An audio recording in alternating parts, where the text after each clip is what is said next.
Hello class, my name is Gabriel and today I will be presenting on how to bake a delicious box cake. And so let's just get into it. So you'll need some materials first, of course. You're going to need a whisk, a mixing bowl, and then a large mold. Or you can use a small mold, but I personally use a big mold. And then an oven, of course. Then the ingredients that you are gonna have to need is gonna be the actual box cake. You can use any flavor. I personally made it strawberry this time because that's my mom's favorite. Then we have some vanilla instant pudding, which is gonna be a crucial ingredient. We have a stick of butter. Then we also gonna need 2 tablespoons of butter towards the end. That's for later. Then 1 cup of lukewarm milk, which is also crucial, and 3 eggs, 3 large eggs. And then don't just go in thinking you know everything. This process may take you some time to perfect or even get good at it. And then, yeah. And then there will be some instructions on the box. We're going to ignore those for a second because they use water and oil. And to make a better cake, we're going to use milk and butter instead. And so now we can actually add the cake mix. We can, sorry, we can add the liquids first. So that's just what I do, and I think that's how it comes out together better. And this is what it's gonna look like. It's gonna look like this yellow mess. Don't worry about it. It's not gonna look like that whenever it pops out the oven. And so now you can just mix. You just add the cake mix slowly. Like you can put a couple spoonfuls in there, and then start whisking. And then once that's gone, do some more until it's all gone. And then this is what it's gonna look like.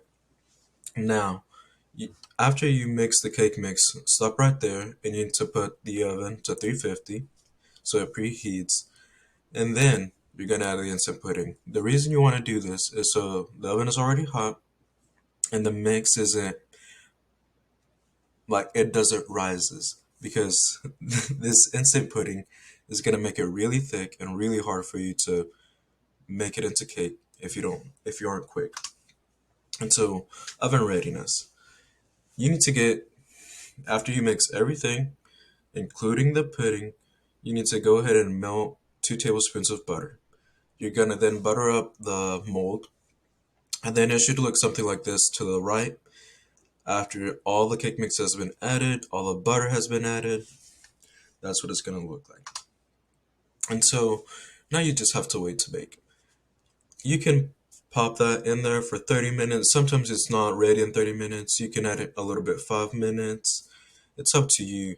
But just to make sure that your cake is ready, you can use the toothpick trick. So the toothpick trick shows if there's any more uncooked, sorry, uncooked batter. And so to the left, you can see that there's still uncooked batter, but to the right is where it's still uncooked. I'm sorry, it's really cooked.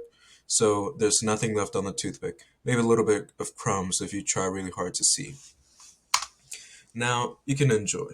Just kidding. And after you have to wait for it to cool off. You need to for it to cool off because if you just go ahead and turn it over and take it out, it's just gonna fall apart and it's gonna be a mess. So you're gonna be sad. You're gonna have to clean it up. It's a stressful time for everybody, especially if you have like an event that you want to bring this cake to. Now you can enjoy. After you wait those usually 30 minutes, that's what I usually do. You can put it into a plate, a pastry container, anything that you want to cut it up into. And this is what it's supposed to look like. It should have this kind of brownish texture. The vanilla ones are going to have about the same color on the outside, not on the inside, obviously. The chocolate ones are going to be like this, but a little bit darker.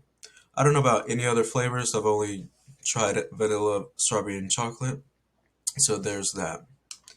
And so, although your cake is made, you need to clean up because making somebody else clean up your mess is the worst thing you could do. And so, the nice thing about this recipe, you can put all the trash into the cake mix box. You can see here that I put the pudding mix, and then you can't see this, but at the bottom there's the eggshells that I used. and even the little wrappers that the mix comes in. And so this is a very useful cake mix. It's easy. Anybody can do it. I really recommend it. Tastes great, personally, especially because I made it. But anyways, I will catch you guys next time.